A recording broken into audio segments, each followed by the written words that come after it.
خروف في الزفة. بعثت لوالدي سرا خطابا ليرسل لي خروفا فاستجاب، وأهداني بقرن ذي قرون ولم يطلب كعادته الحساب.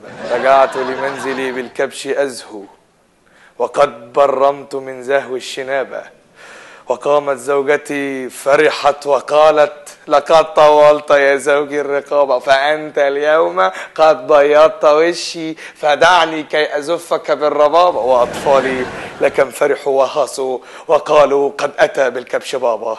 يا حبايبي فبخرناه من حسد وعين وعلقنا بفروته حجابا، وجئناه ببرسيم وفول وفي طشت وضعت له الشرابا.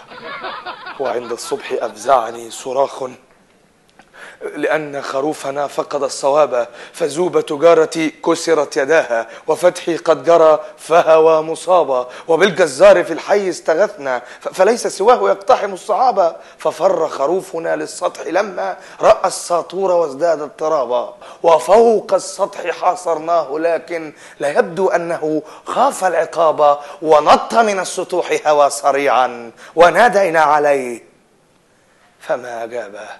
قد انتحر الخروف لسوء حظي ووقعة حضرتي كانت هبابا، ففي قسم البوليس قضيت يوما ومنه قد أحلت إلى النيابة بتهمة أنني آوي خروفا أثار الذعر في ناس غلابة.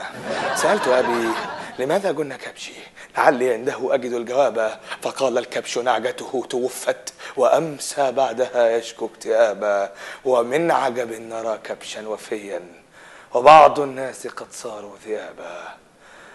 سبحان الله.